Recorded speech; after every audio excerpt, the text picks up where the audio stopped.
Good evening, everyone. Welcome. I'm Jill Austin. I'm Vice President of Public Engagement here at Newberry Library. I have been waiting for this event for weeks, and I'm absolutely thrilled to welcome you to tonight's Writers on Writing program featuring Edwidge Danticat and Rachel DeWoskin. Thank you so much for joining us tonight, whether you're here in the room with us all or joining us virtually. Welcome. I want to express a special thank you to the sponsors of Writers on Writing, Sue and Melvin Gray. Without their generosity and friendship, tonight's event would not be possible. Just to say a few words about Newberry Library, for those of you who are new to our institution, the Newberry houses an extraordinary collection that includes 1.6 million books, 600,000 maps, 5 million manuscript pages, and much more. Our mission here is to connect you with the collection and engage you with the humanities. And we do this in a variety of ways, including wonderful programs like we have here tonight. We also host free exhibitions. You can also get a free reader's card and come to the library to do your own research if you like. Our exhibition galleries will be open, let me change the slide, after the program this evening. So please feel free to make time to stop in. Our open gallery this evening is From Page to Pixel, Discovering the Digital Newberry. And this is exploring the Newberry's digital collection. It's also open through March 6th. After tonight's discussion, our speakers will be in the lobby signing copies of their books, which are available in our bookshop in the lobby.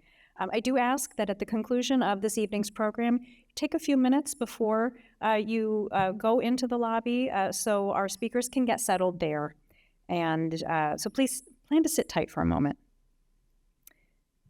We will conclude tonight's event with a Q&A. Whether you are here in the room or online, please text your questions to the number 833-899-3399 at any time during the conversation.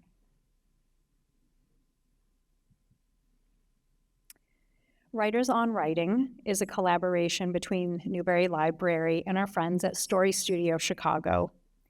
It's my great pleasure to invite none other than Rebecca Mackay, the artistic director at StoryStudio, to talk about their work and introduce this evening's speakers. Yeah. Thank you so much, Jill. We are always so thrilled to partner with the Newberry for this series. As you might know, we do 3 of these events every kind of academic year, bringing in each time a major, incredible, important out-of-town writer at the height of their career, putting them in conversation with an incredible local Chicago author to talk not about their latest book, but about all of it: craft, writing, reading, life, wherever the conversation goes. This is our second of the year, and as you saw up in the slides earlier, in April we have Jennifer Egan coming in conversation with Chicago's Michael Zapata. Make sure it's on your calendar. We're so excited for that. If you are new to StoryStudio, we are a nonprofit writing center located physically in Ravenswood, virtually everywhere. We have writing classes for everyone from middle schoolers to adults, every level, every genre, every length of class. If you write, or if you're interested in writing, or if you have a young writer in your life, please check us out. Our spring catalog drops tomorrow, so you can sign up for classes really fast before anything fills up. We also have an application for our Novel in a Year program. This is one of our signature programs. You spend a year devoted to writing your book. Applications for that, there's a deadline on February 20th, but we have those all year round as well. And we also have one other collaboration with the Newberry, which is that, so in August, we have this amazing application-based week-long writers conference. You can apply to work with one of these incredible authors in person here in Chicago or online the following week. Get your work workshopped, be part of an incredible writing community, hear craft talks and discussions. Following the in-person week, August 14th to 15th, we have our festival, which is right here at the Newberry. We use this room and others. We have 150, 200 people here to learn about writing, talks, panels. This last summer was our first at the Newberry, and it was such an amazing fit. Really invite you to check that out. You don't have to come to the conference to come to the weekend festival. That's free and open to everyone. It's open to everyone. You do have to pay money, unfortunately. We are thrilled to welcome you at any time. Part of our writing community here in the city or online or both. We are so happy to welcome these two authors. Edwidge Danticat is the author of several books, including Breath, Eyes, Memory, Crick, Crack. My favorite is The Dew Breaker. She's also written 7 books for children and young adults. She's written a travel narrative. Her memoir, Brother, I'm Dying, was a finalist for the National Book Award and winner of the National Book Critics Circle Award. She is a MacArthur Fellow, a Ford Foundation Art of Change Fellow, the winner of the Neustadt International Prize, 2-time winner of the Story Prize, and the winner of the Penn Malamud Award for the short story. She teaches at the wrong Columbia, the one in New York. It's very sad for us. They're lucky to have her. Rachel DeWoskin is the author of, award-winning author of 5 novels, including Someday We Will Fly and Banshee. She's also the author of the memoir Foreign Babes in Beijing and 2 poetry collections. Her awards include a National Jewish Book Award, the Alex Award from the ALA, an Academy of American Poets Award, among others. She teaches at StoryStudio Chicago, among other places where she is beloved. And very importantly, she's a leader in the National Steering Committee of Writers for Democratic Action. If you care about free speech, if you care about book bans that are happening right now, if you care about our democracy, I would really invite you to check out Writers for Democratic Action. Please welcome them to the stage.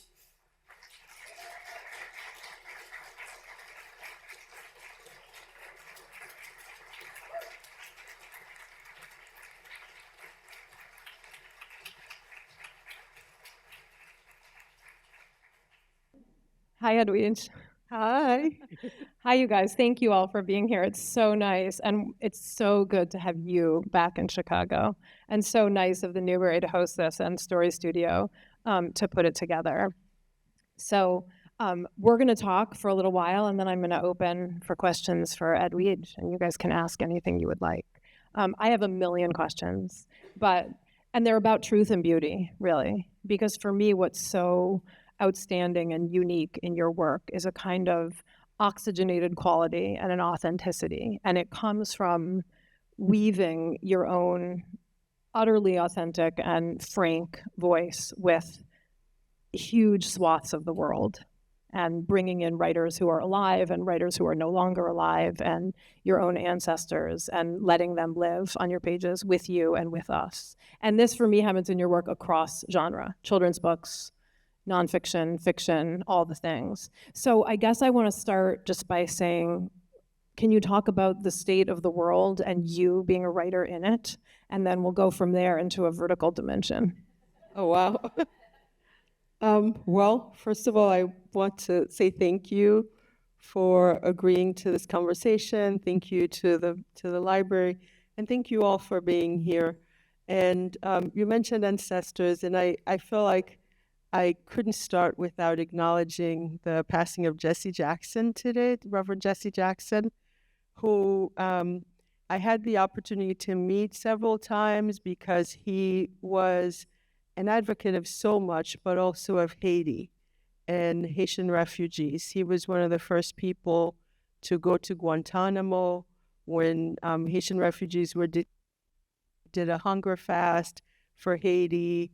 And doing the coup in the 1990s went around a lot with President Aristide to advocate for his return. So it felt, I was texting a friend when I heard when I was about to get on the plane, and my friend said, how amazing that you will be here in Chicago today for that. So I wanted to acknowledge that and the fact that he is with the ancestors now. I guess that's where we would start with the state of the world. It's a world. Hello? Much better? Okay. Oh, so you didn't hear any of that? Yes, the state of the world. I guess, we can start with the world that Jesse Jackson is no longer in, and that Toni Morrison is no longer in, who used to say that one of the evils, I'm paraphrasing badly, of racism, of evil too, is that it keeps you from doing your work, is that you're constantly distracted. I think we live in a world that makes it so easily for us to be constantly distracted, constantly angry, that moments like this, when we pause and get together, is a kind of blessing. Just as like the privilege of having the page to return to, of having your art to create, is joy by resistance. So I guess my place in it is just doing my small part as much as I can, whether it's through writing or through parenting or through teaching or being a community member.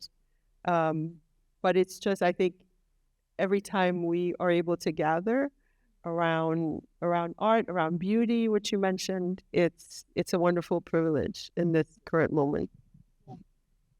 I mean, I do think that gathering is an act of refusal because it's the opposite of despair.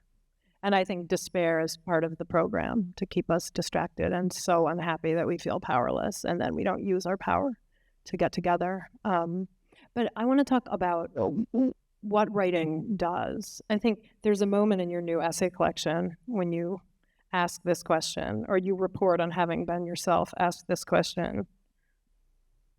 Well, there's two questions. One is, can writing change anything? Which I think we both know it can, but I want to know how you make it so that it does. And the other question is sort of about beginnings and how you begin.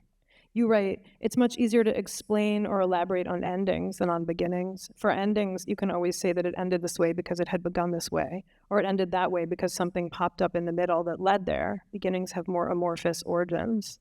And then you tell that beautiful story about starting the novel in the mall. You're sitting in the mall after reading the farewell letter, really. And so there's this sense of things which end and things which begin. I think, too, of Jesse Jackson, who was, such a pillar of the Chicago community and the resistance here, and that ending as a possible beginning. Yeah, I mean, I think, the terror of writers, we're always this idea of, I think there's someone saying writing is easy, just open a vein, right? And in a way that connects to beginnings, like that the terror of beginning.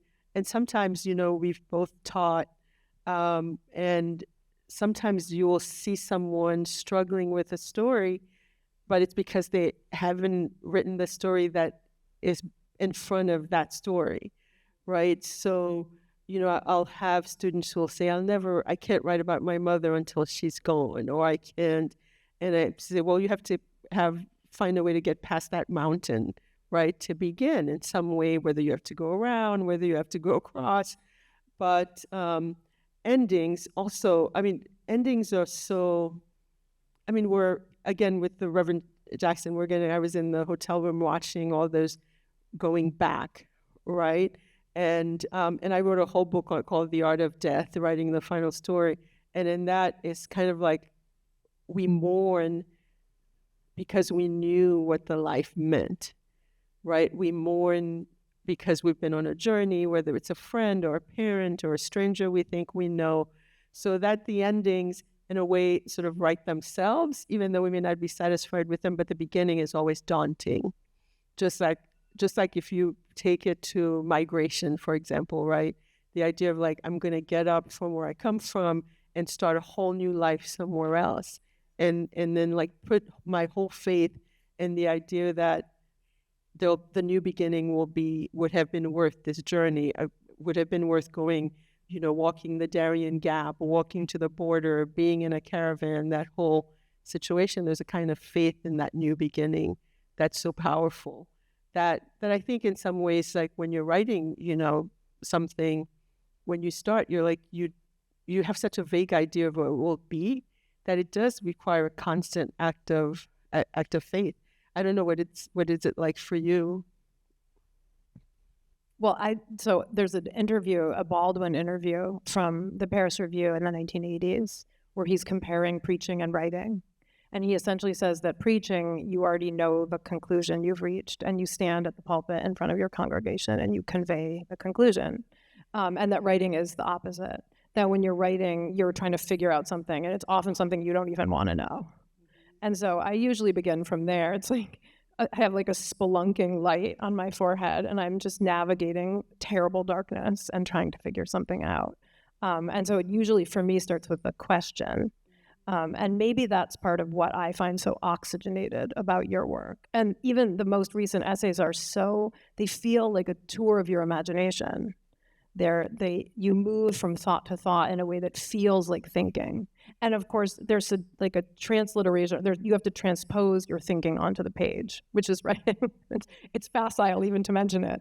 But like, I wonder how you do it. How much of it happens for you in the act of writing? How much of it is intuitive? I mean, this is a craft class-ish, right? I think most of the people in the room are writers.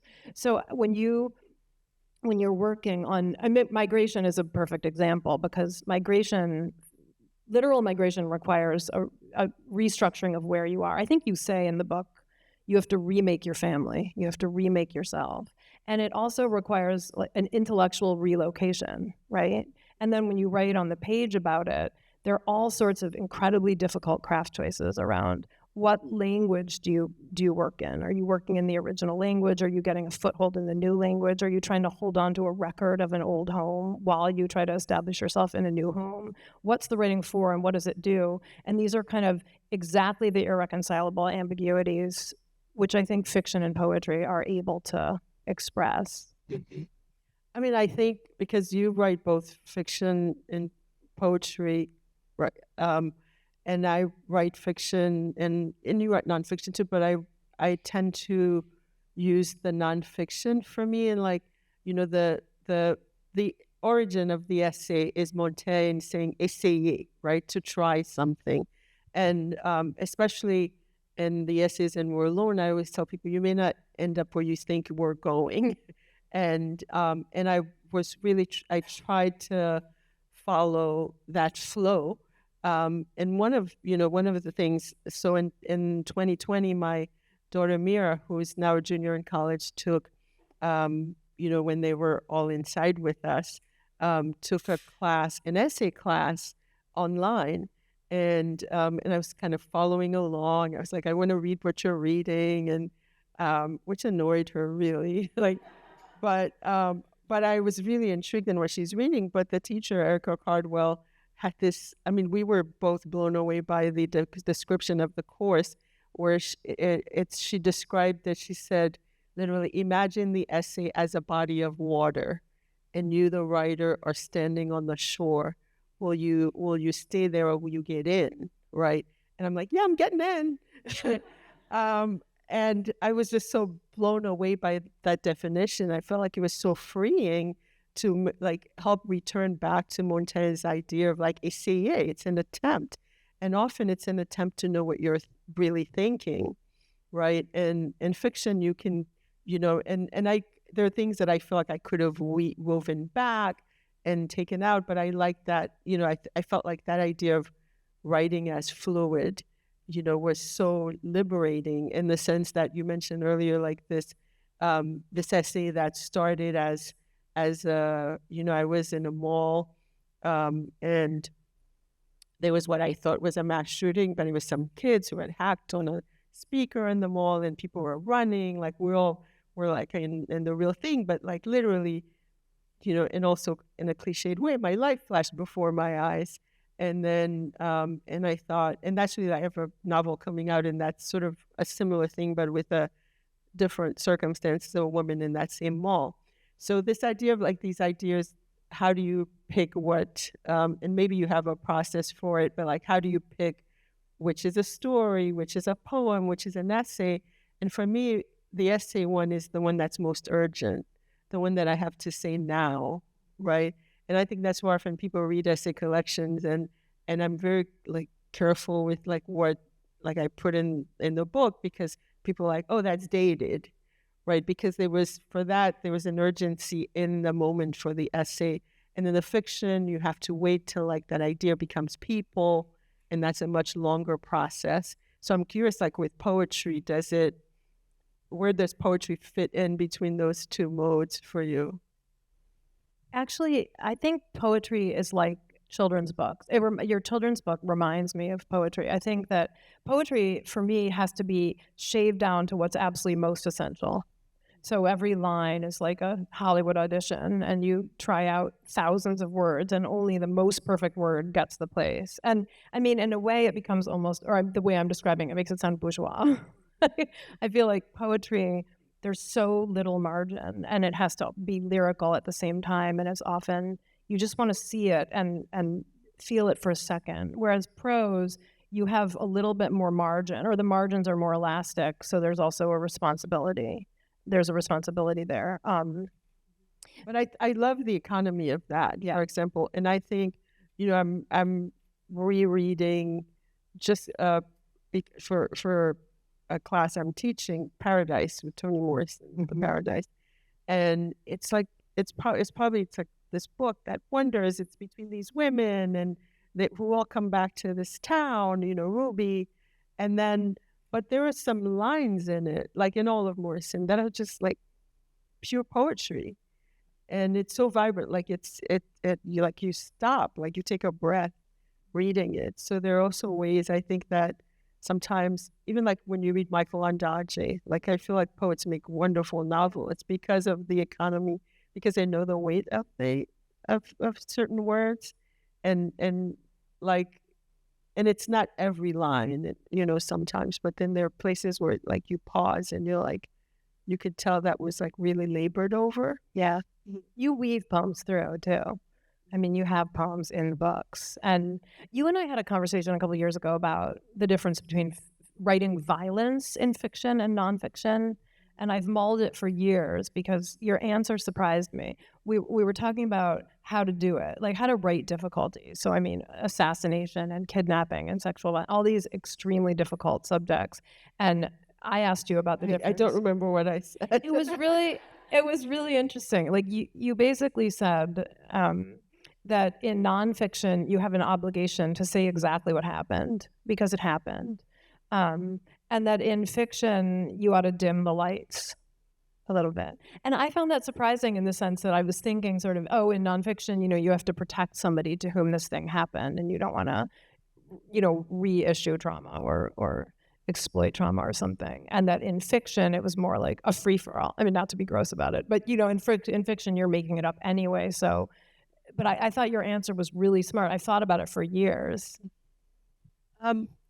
Well, I mean, I think I've had actually real life situations with that, perhaps since, for example, in Create Dangerously, where I write about this woman who went through a herring experience in Haiti, who escaped and nearly died. And a couple of years ago, someone was going to make a play about it, right, about the book, which has different stories. And I remember I was like, no. When I saw the script, I literally was like, no. Because I was like, no, we can't do that to her. So I think I was thinking more to myself, about myself, like if it happened to me. Other people, especially if you have family members writing nonfiction, family members can get very, very nervous, but sometimes, for reasons for things. I remember I wrote something about my brother, and I didn't ask him, and then he was kind of upset, and he was like, "No, my shirt was not too small," and I thought it was going to be something much more serious.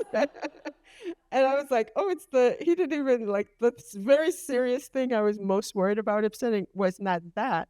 So you never even know how your family members are going to react. So I have also growing up under a dictatorship, I have that fear of exposing people. So, yeah, I guess it's been nuanced a little bit more for me. I think that's quite nuanced. You have that funny thing too in the essays where your uncle says, "How come you never write about me?" And you're like, "Consider yourself lucky. Once I write about you, it's not good." Right. And then he says, "Well, when I die, will you write about me?" And then you do. Yeah. Yeah. I mean, I think if you're in a if you're often when you're the writer in a family, your relatives they'll either want to be written about, or everybody will have an idea that they think will make you millions of dollars. They'll be like, man, it's a bestseller. It's a bestseller.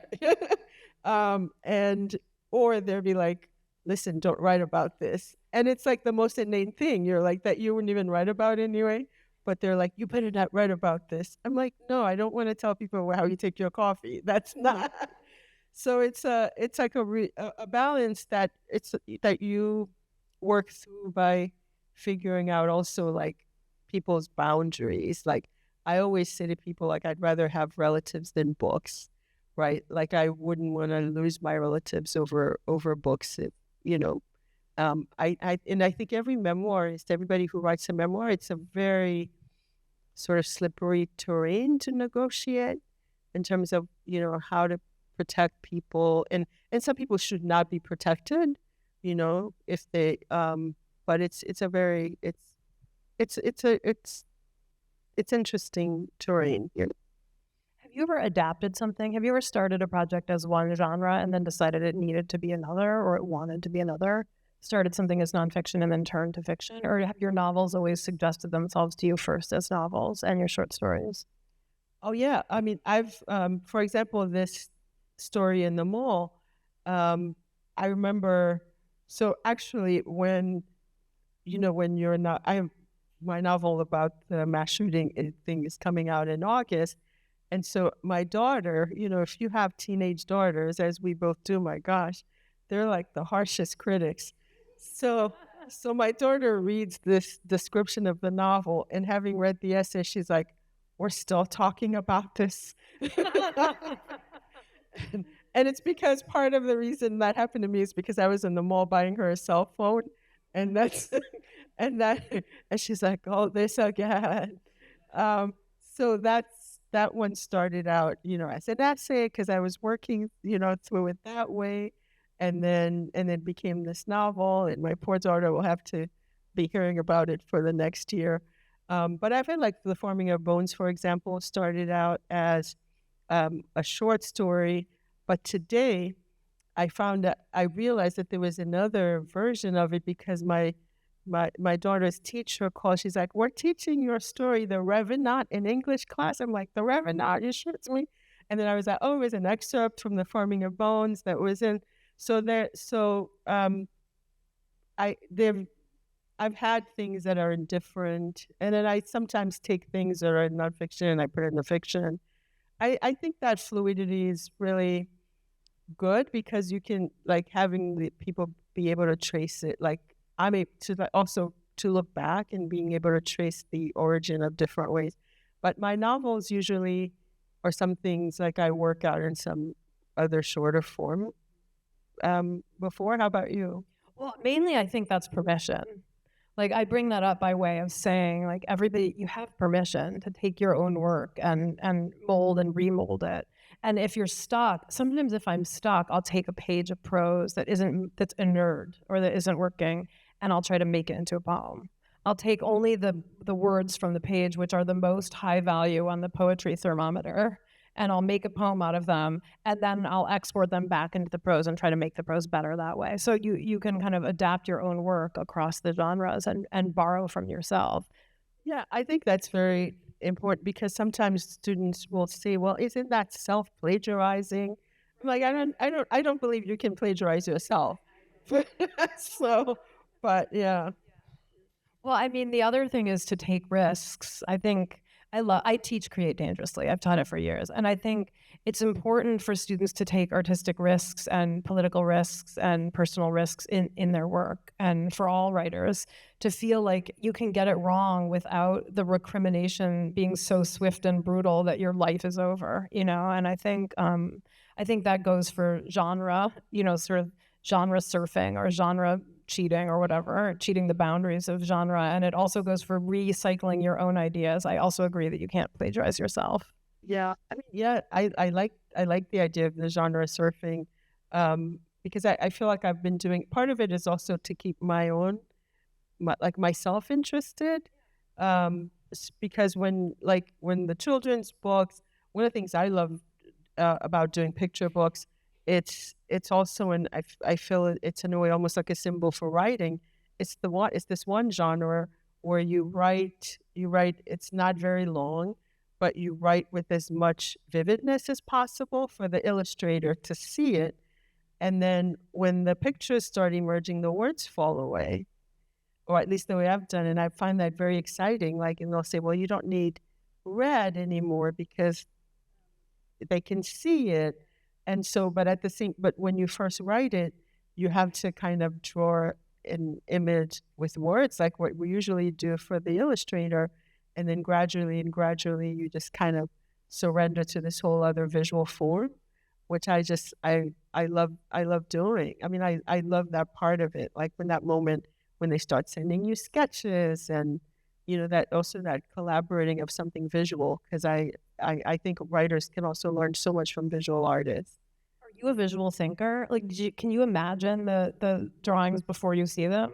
Absolutely. Like even when I write fiction, I used to, now I like doing more online, but I used to do these storybooks where I would copy, and since we're in Chicago, the home of Jet and Ebony, I used to copy images from like magazines from like Ebony or Essence, and I'd be like, okay, the mother looks like this, she's wearing this kind of dress, so that I could see it. Like this is like for the young people, this was pre-internet. Yes, there was a period like that.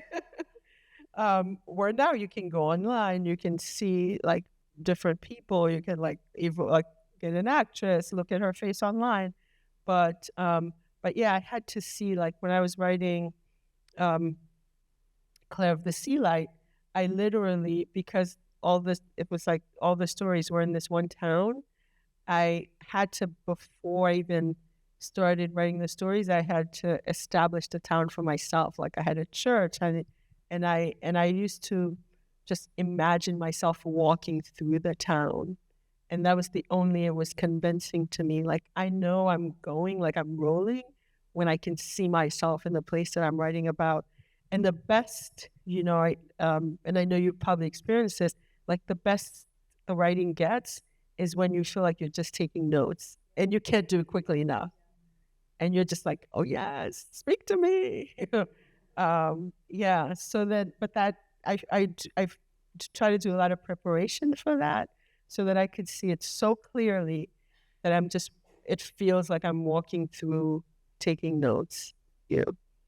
That's so interesting about you visualizing the places. I only did that once, and I did it literally. Like, I don't have any images in my mind at all, only words. It's like a tedious series of ticker tapes. Oh, A lot of vocabulary. But one time I wrote a historical novel that was set in Shanghai, and I went there so that I could walk the streets and think, what would it be like to walk these streets? Well, now I know because I'm literally walking these streets. It was the most literal expression of that. But it's funny to imagine cutting out photographs of people. It's like a mood board for your characters or for your novel. And I was so used to work with a filmmaker. I used to work for Jonathan Demme, who did a lot in Haiti, who did Silence of the Lambs, and that was my first job out of graduate school. And I remember the way they did storyboarding, I thought was really powerful before they shot something.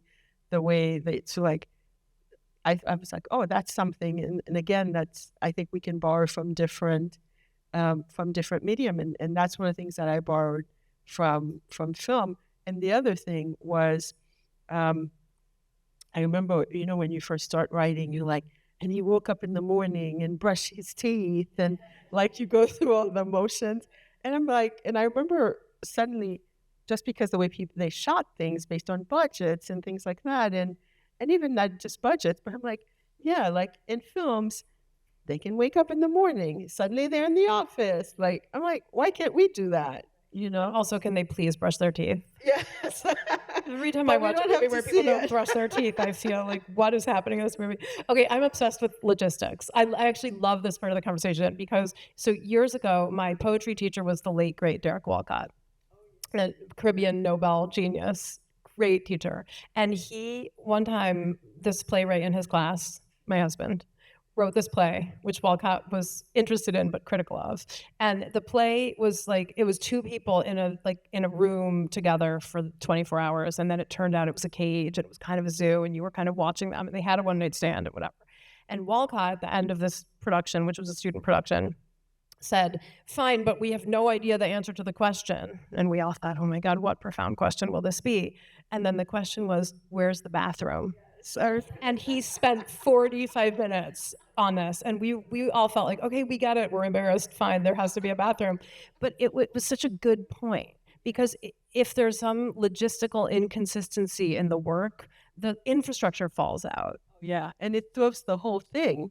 Yeah. People don't believe it. You can't accept the world if there's no bathroom, and people spend 24 hours in it. Exactly. I mean, it's sort of like, I think what if people's suspension of disbelief goes only so far. They're like, I mean, are they wearing diapers? Or they're like, I think that's also the magic of certain kinds of writing, like of somehow, like if it were a short story, like having that implied in some way, right? Like, so like these small gestures, these details that can be so overwhelming that they make you forget the everyday, right? And like, of course, the Chekhovian rule, like if the gun is in the drawer, it will be shot at some point, right? Like every detail matters, which I think brings back to the poetry, right?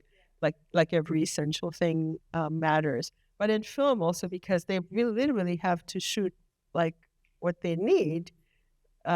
So it's just, and then when I was stuck writing, when I was a baby writer living alone, I would, like if I was stuck writing, I would just go to like 2 or 3 movies back to back, because it was a way, now you can't do that. You could just like binge Netflix, I guess, or something like that.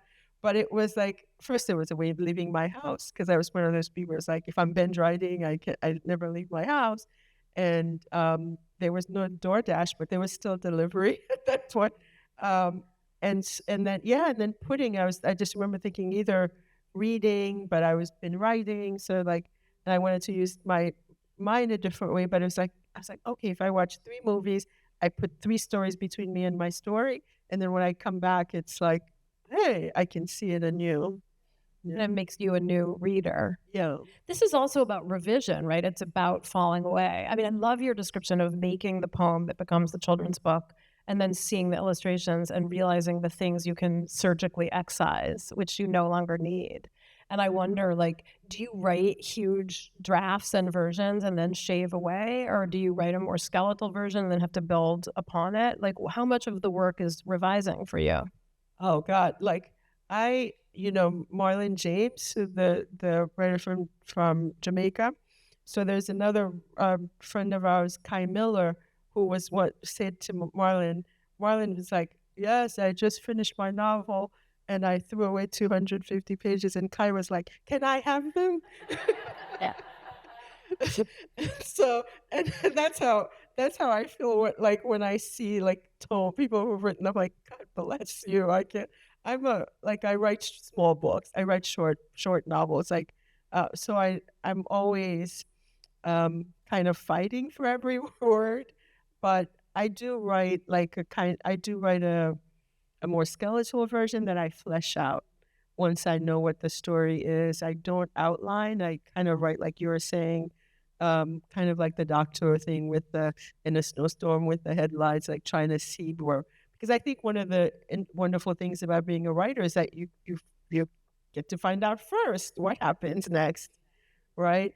And so like I like that excitement. I like being surprised. I like being taken off guard. And then so I try to, like the Annie Lamont, I write a shady first draft that gets me to an end, and then I go back and flesh out. But I don't throw tons out.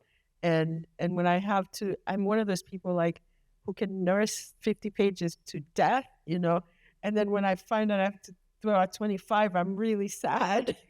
But usually early on, I'll go back, I'll like redo because it feels like comfortable before you move on too far, like in the revision process. But I revise a lot, and I find that for me, the work expands in the revision. Like, how about for you? That's true for me as well. And I there's a kind of, I mean, I do a ton of revising, but I have the opposite problem. I mean, it's true for me that most of the work happens in revision, but I write huge, unwieldy drafts, which are totally unbearable, and then I have to shave them down endlessly. I stopped writing magazine stories for that reason, because the last time I wrote a magazine story, the assignment was 5,000 words. It was about Chinese Twitter, Weibo, is for Vanity Fair, and I wrote a 70,000 word draft. Oh my God, you wrote I wrote like book. a terrible novel about Chinese Twitter, and then I had to shave it down to 7,000 words or 5,000 words or whatever. It was absolute torment. It took me months, and I just decided that's not my medium. I need a more verbose medium. I'd rather write a novel than a short story. But I want to talk about surprise, because one of the things that's so beautiful about your writing is a kind of like an inhalation at the ends of things, the ends of sentences. Like, I love writing where the sentence ends in a place which isn't the place that you thought it was going to end, but it's not implausible or chaotic. You know, it's like a plausible surprise. And I feel like often your stories and your essays and even your scenes and sentences end in places that they're hopeful. There's like a little uptick in the energy, even when they're sorrowful going in. And you say the thing about like, I never write happy things, but there's also that whole sequence through your essays about time. And like, by the time you read this, you know, and there's this sense that like, by the time you read this, things will be better. It's an inhalation is the feeling for me. And I don't know if that's just intuitive in you. It seems maybe like it's in your nature. I see it across all of your work, this kind of little uptick at the ends of things, still hope that you're holding on to. I mean, I hope so. Like early, I realized like, you know, early on when I started writing, I was like, I used to, you know, you mentioned Derek Walcott. I had a teacher, George Lamming. They were colleagues. You know, he's a Caribbean writer too. And he taught this summer program in the University of Miami. And he used to be like, "You're a mass murderer." Because like, I was just like, it was just like, if a character annoyed me, I was like, "You're gone." And then I think when you get older and you've actually lost people in your life, like you've had family members who've died, like you're just a little more careful with that tool. So I think over time, I've seen also like the necessity of hope in my own life and how it's important for the characters, and then you've also for the reader, right? Like who's been on this journey with you, and who at the end want to kind of wish you well or wish the characters well. And so I wouldn't say like I write the happiest things. No, it's not sentimental.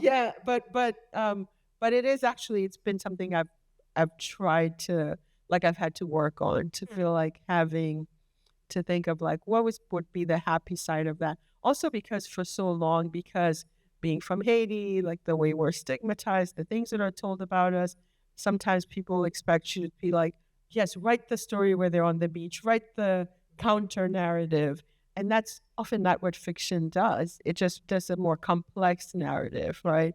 But sometimes people are like, I want you to write about like rich people now, or, you know, I want you to write about like the beach now, the vacations, like this side. And I'm like, well, you write it, right? Like, but that whole like complexity to me, it's like always important. And that also has to do, I think, with like also having children. Definitely makes you like you're like, yes, there's going to be a future, and you have to be hopeful when you have to, like, for me that was also a thing where it was like, wow, you're always hoping the best for the people you love, but like your children literally project you into the future, and you kind of have to have shreds of hope. You often land on anecdotes about them. And in the essay collection, I noticed, I mean, I found having children to be the best thing that ever happened to my writing career. And I know that that's counterintuitive. And the narrative is often about how you have no time once you have children and you can never focus on your work again. But having children expands your sense of the world so enormously that it also expands your work and the possibility of hope in your work. So I felt that connection, especially in the essays. yeah, and I remember Jhumpa Lahiri, she was asked the question, we're all always asked that question about being mothers and writers, and she said, you'll have more to write about, but less time in which to do it. And I think of writers like Lucille Clifton, who was writing while she was driving. And my mom, one thing that she said about, I was like a big people pleaser and like one of those people where someone's like, she never says no. And my mother was like, used to say, that's not a compliment. They just think you have nothing to do.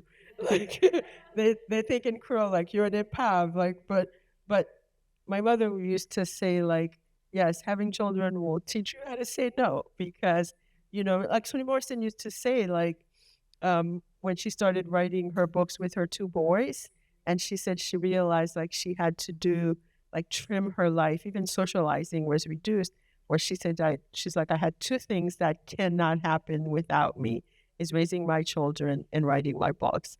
So like, kind of, yeah. I mean, constraints are good for learning to prioritize. Absolutely. Somebody is bringing me a tablet so that I can take your questions. Thank you, Liv. Yeah, the French surrealists had a great idea of constraints, right? Like they would say, write stories without the letter I, or yeah, exactly. Or formal poetry, like write a sonnet. The container is already there. You have to follow the rules. They're antique, and then you can organize whatever is the chaos of your experience or your question into something that's already constrained. Edwidge, what is the role of trust and vulnerability in your stories? Do you consciously aim to teach us to risk more? Oh, that's a beautiful question. I don't know that I'm teaching, that I'm trying so hard to teach in the writing.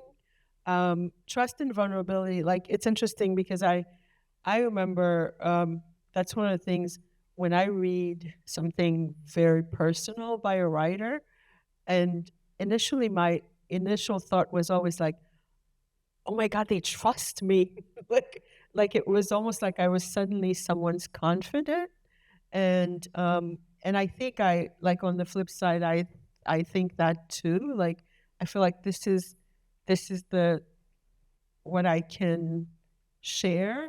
And sometimes it's like it's heart-rending to share. Like but I always trust the reader in that way. Like I think and you can't write without vulnerability. You can't write without some like willing in some way to be exposed.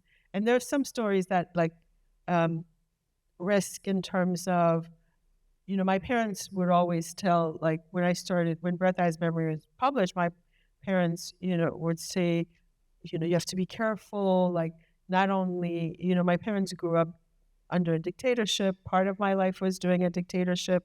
So you had to be so careful what you said. So this idea of like vulnerability as dangerous, like create dangerously, that's why it appealed so much, Camille appealed so much to me. But yes, I guess rather than teach the reader, I want to take them on a journey with me. And again, like you were saying with the flow of the essay, of us learning something together. Have you ever written something big and then abandoned it? Why? And if so, did you pick it back up again later or transform it into something else? Yeah, I wouldn't say, again, I don't write big tomes. But when I was in graduate school, I wrote this young adult novel that I'd spent so much time on. And then I did pick it up like 20 years later, and it became Untwined, the YA that I wrote, but that was the biggest thing. I have some things that just didn't work out halfway through. And I remember I still have this thing I'm like afraid to look at, but I had a conversation with my editor, and I was like, oh, I'm stuck in the middle. Why? I was at this point where I was stuck in the middle of a lot of things. And just like you saying, you think of words, my editor said, well, and I don't know why this unlocked me, but it did. But she said, well, imagine there's only so many words in any language, right? But the imagination is infinite. So you'll never get, again, with the visual, like she's like, well, you may never get as close to what you're imagining, because that's where I would be stuck in the middle, because I was like, oh, it's not what I'm imagining. And then I think that's also why I went to this method of like reducing like to this town with something I can see that I can feel like my body can move around in potentially. Like that made it more constrained. Yeah. You mentioned that fiction, unlike the essay, takes time for the idea to become people. I am probably paraphrasing. Can you expand on this in terms of character creation? Thank you from Margaret, one of Rachel's former students. Hi, Margaret. Well, I think of characters as like the people we meet. There are people we meet and we feel like we've known them our whole lives, right? Some characters show up like that. And there are people you tease out, right? And like you have to like ask them a bunch of questions. You have to be around them, and still they're surprising you.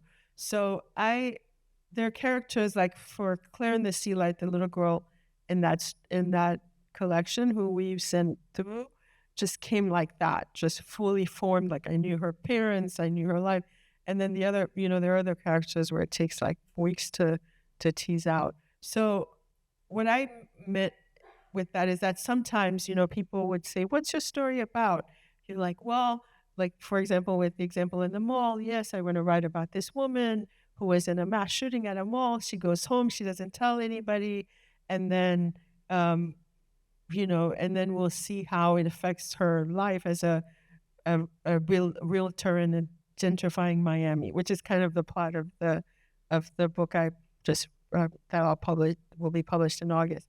So that's the idea.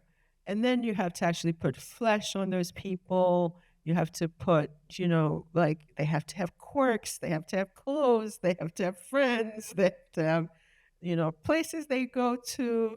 And so that I find takes a lot more time.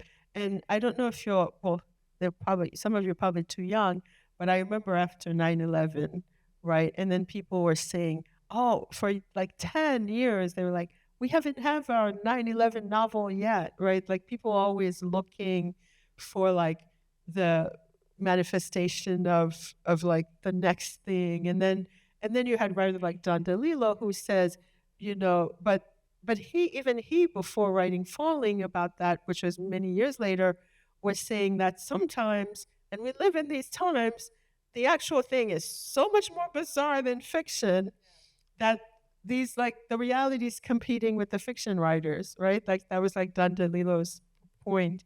And so that it's like wrestling with all of that. But I think if you have an idea, you just kind of like you want to get past the point where it's an idea or it's not a trope, it's not a sermon. And then to get to the point where it's like, oh, this is Claire, this is an actual person, like every other person, that takes a very long time, I think, to flesh out. What do you think? I almost never use craft books in my classes, but there's a screenwriting craft book by William Dunn. It's called The Dramatic Writer's Companion. And it's for screenwriters, but there's a section about characterization in it. And he has this thing called the character builder. It's maybe 5 pages long, and it's like 175 questions that you should ask about every single character in your book, no matter how peripheral, all the extras. And the questions are amazing. They're things like, what daily medication, what's the most embarrassing thing that ever happened to this person in middle school? What slant of light does she prefer to come into the kitchen window? Really like very granular minutia. And I do think that you have to do a lot of research, even if it's imaginary research about each individual person. And again, it's the question of what falls away. Like most of it doesn't make it in, but you have to kind of know the things because they inflect the way a person speaks. What are her verbal tics? Why is her diction not identical to the diction of the other characters, and so on. Actually, there's a question in here too about the archive, about research. Like how do you research? How do you use the archive? Well, I mean, research now is a lot easier, right? Because you literally can make yourself Google walk to any street in America, right?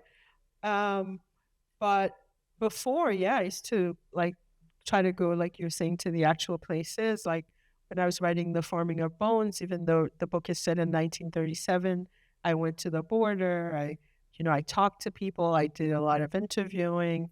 And I think also from, I've find myself carrying from both being copy edited in fiction, but also because I write now and then for the New Yorker, and they have a very, like, such a rigorous fact checking system that I think it's carried over to my fiction, and they even fact check the fiction. So, but I had a story published with them without inspection, where a man was falling from who was working in a construction site and was falling, and I had 10 seconds, and the fact checker was like, actually, we checked the wind velocity, the size of the building. It would be closer to 6.5 seconds. So it ended up being something like that. So I think I find myself strangely inspired by it. Like I'm sort of retro thinking the fact check when I'm doing research now to a certain level of, it's like cement is not concrete, a stream is not a lake, all the detail levels. You have a little angel fact checker on your shoulder or something. I often tell my students to carry little versions of one another in their minds. Like you can predict what notes somebody in a class or a workshop will give you. And if that person's feedback is useful, carry a tiny version of him or her or them in your mind. And then you can get the feedback for yourself at your desk. Yeah.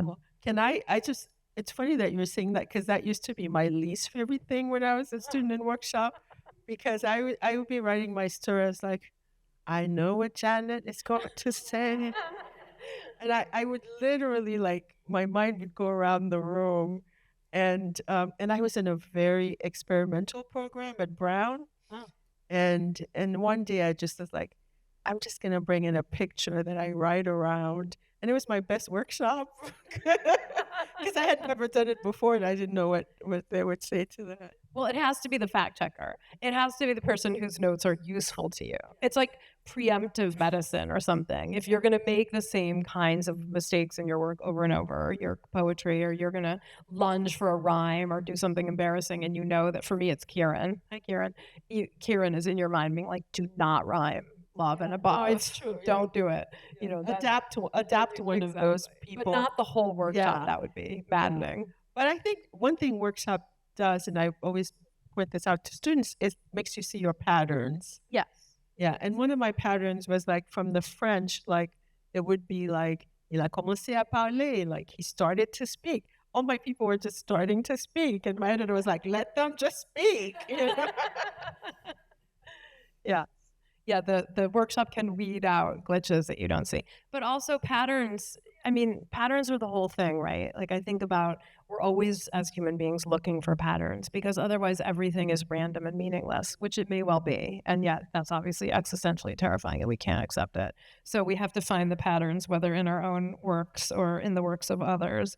We have time for one more of these thoughtful and sweet questions. Oh my God, this is beautiful. Has either of you ever been changed by one of your own works? You go first. Well, this is embarrassing because when I remember when, after doing this research, and again, like I said, writing 3 different versions of The Farming of Bones, I remember going to like this bar in New York where it's like to do my first reading. And I was sobbing through the whole reading. I was like, it's part of emotion about the story. And then someone was like laughing at me in the background. She's moved by her own work. It was like kind of a joke, but I was so, it was kind of a release. But I think for me, like if I had to choose, it's also kind of like an adjacent question is about your favorite. But if I had to choose, for me, like when I was done writing my memoir, The Farming of Bones, which I had not intended to write, but it was because my uncle died, my father died that same year, like the 2 men who had raised me, and my daughter was born that year. I feel like that after that, writing that, I was like, if I never write again, I'll be okay, because I had now this object to leave to my to my child who had just been born. So I did feel like for me that was kind of a place where I felt like, without reviewing everything I'd done before, that I was able to kind of take stock of my life, where my parents had come from, what we were still struggling with as a family. And I really also, I've just become a mother. So that for me was like, I felt changed after that. And I felt like I needed that for healing, for processing, and then it helped me kind of prepare for losses, like when my mom passed away, or from things that came after. How about you? That's really interesting to me because I've never thought about this question in exactly this way, but I feel like my first book, which was a memoir called Foreign Babes in Beijing, I was a soap opera star in a Chinese soap opera in my 20s, which I say with apoplectic embarrassment. And I was unqualified and untalented for that role. But I spent many years on this Chinese TV show, and then I was so embarrassed about it that when I came home from China, I spent my 20s in China, and when I came home, I felt like I'm going to have to work this out. And I worked it out by way of the memoir. And then once the memoir was out, I just felt so much better. It was difficult to write it. I was embarrassed the entire time. And I felt also I was young and I didn't feel like I had a right to write about China or my friends there or any of the things which were happening in Beijing.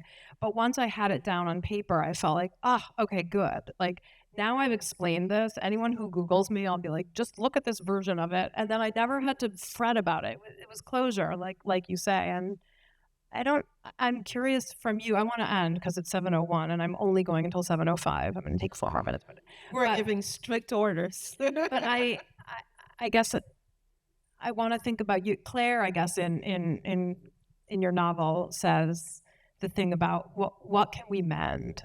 You know, can anything be mended? And what do we even start by trying to mend? I mean, the world is on fire right now. It's always true. But I wonder about hope and like whether you feel hope about the world, hope about the opposition, hope about our ability to refuse the horrors which are happening before us, and what you think we can hold on to in terms of hope instead of its opposite or twin, dread. Well, I mean, when I saw this room tonight, I was like, oh my gosh, there's so many people here. I think there's hope in that. I think I find a lot of hope in community, and whatever that means to you, whether it's this kind of community or church or friends or family, I find hope in gathering. I mean, and even, finding hope in the fact that people, being an immigrant in this country now is so frightening. And the fact that people are stepping out for other people, in a way that it's so frightening, it's so scary. And we've seen that it could be dangerous to your very life, I mean, I find hope in that. I find hope in the fact that it doesn't feel like if your community is being called garbage or if you're being told you eat cats and dogs, it's still like in Springfield, Ohio, there were people who had on their lawns, hate has no place here, who wanted to see like, no, I want no part of that there are people like that out there, some verbal, some silent, some who will write to you, some who will check up on their neighbors, some people who are shopping for their neighbors. I just wrote a piece in Miami where people who are afraid to leave their homes, afraid to send their kids to school, but there are people who are like, I got you, I'll go shopping for you, or lawyers who are asking their parents to make very difficult choices of like, you need to write a will, you need to do a trust, you need to do all these things that people, just like in their ordinary circumstances, you're reluctant to do, but to feel like you can walk out and just like, the people who are like, I don't have anybody to pick up my kid if I'm picked up, and then they still have neighbors who are like, I got you. For me, I find that very hopeful. I find that human element that we find throughout time. Again, I wrote about a massacre in 1937 where people were hiding, babies in their cupboards so they won't be massacred. In this book I quote in the essay class that my daughter took, where Audre Lorde says, "There are no new pains. We've been through them in different ways already, but I think community is hopeful. Having one another's back, having one another it's like that's the only way we're going to get through this. Is that for people to look out for their neighbors and to resist this idea that your life is hell because someone else is here, and to refuse to participate in that. And that's a very important refusal. It's been very wonderful to see it enacted in different communities around this country. That gives me a lot of hope. And there it is. We land on the Danticat uptick inhale of hope and beauty. Put your hands together.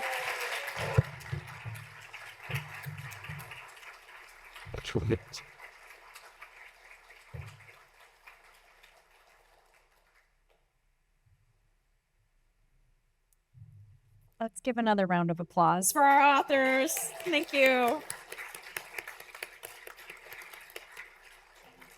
Edwidge and Rachel, thank you so much. They will get settled in the lobby for the book signing. Please wait a moment so they can. Again, a wonderful deep thanks to Rebecca Mackay and StoryStudio Chicago for this wonderful discussion this evening. We also want to thank tonight's sponsor, Sue and Melvin Gray. Thanks to you all for joining us this evening in person and virtually. Just a couple of other words. Here we go. Our bookshop is open. We have a variety of books by our authors available. And if you would like to have a book signed, go get one or more than one. But please don't spend too much time with the authors so that we can accommodate everyone here tonight, because we have such a wonderful group. Okay. If you have time, please go see From Page to Pixel. It's on the opposite end of the lobby from the bookshop. And mark this on calendars. Our next edition of Writers on Writing in collaboration with StoryStudio will be April 9th in this room, and it will be live streamed with the author Jennifer Egan in conversation with Michael Zapata, not to be missed. And last but not least, our mailing list. Join our mailing list. Scan the QR code on the back of your program for links to the mailing list, upcoming programs and exhibitions information on the digital collections, and more. Thank you so much for coming tonight. Have a great evening.